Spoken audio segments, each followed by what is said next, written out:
Jean-Luc Godard's Two or Three Things I Know About Her is a 1967 new wave film following a bourgeoisie family in their day in modern Paris.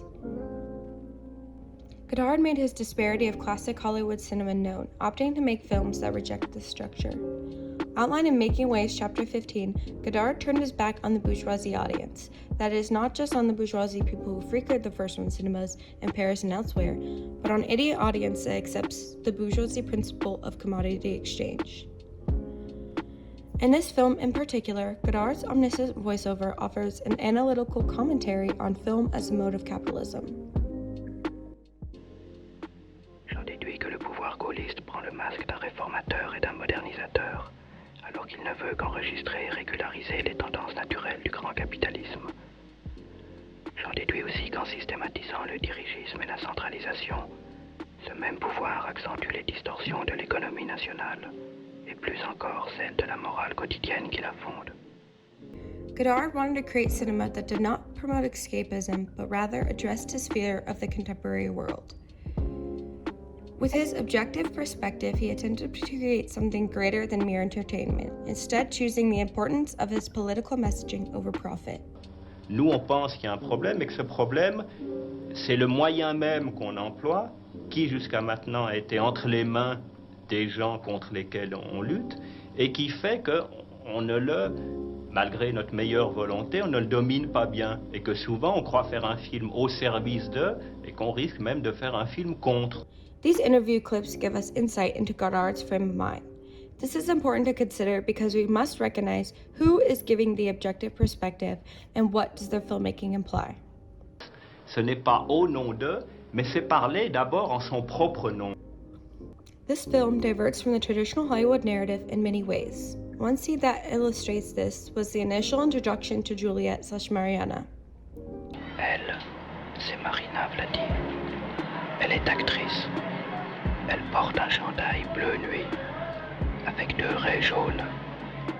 Elle est d'origine russe. Ses cheveux sont châtain foncé ou brun clair, je ne sais pas exactement. Elle, c'est Juliette Janson. Elle habite ici. Elle porte un chandail bleu nuit, avec 2 raies jaunes. Ses cheveux sont châtain foncé ou alors brun clair, je ne sais pas exactement. Elle est d'origine russe. Pulling from Peter Wollen's Godard and Counter Cinema, this scene aligns with Estrangement by addressing the fiction to the audience. Concurringly, this film also introduces aperture in the dish detergent scene. First, we are introduced to a shot of Pax American dish soap, accompanied by sounds of destruction and explosions. Pax Americana, lavage de cerveau super économique. We then transition to seeing Juliette in commercial-like framing, seemingly talking about her experience with using Pax dish soap. She uses strong language such as indestructible and nothing is easier. However, one thing she does not say throughout her monologue is the word Pax dish soap. The audience can visually see that she is doing her dishes, possibly even participating in a parody of an advertisement. But her dialogue is open to debate and interpretation. Le temps, je ne sais pas très bien.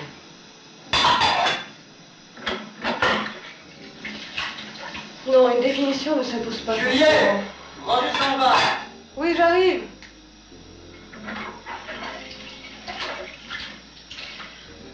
Oui, on parle très souvent de chercher, d'analyser le sens des mots.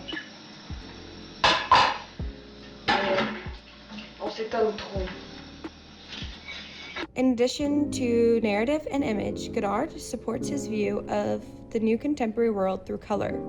For example, Godard uses an excessive amount of red, white, and blue to imply the adverse effects of nationalism on consumerism. Seen here, here, here, and here. This is best represented by this scene and supported in Amy Taubin's essay titled Two or Three Things I Know About Her, The Whole in Its Parts.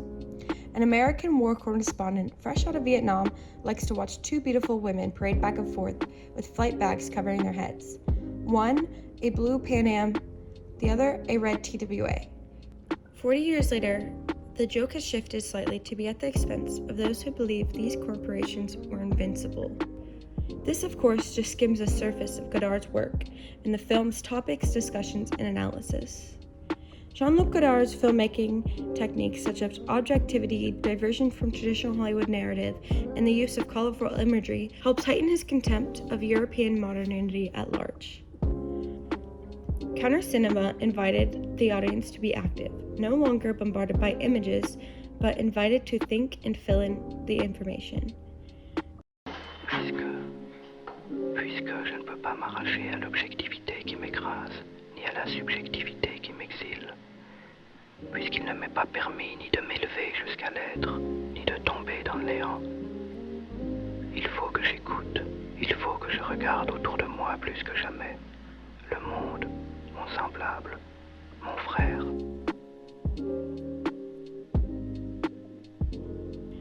Thanks to filmmakers in the 1960s such as Godard, the trajectory of cinema, image, and narrative has changed for good.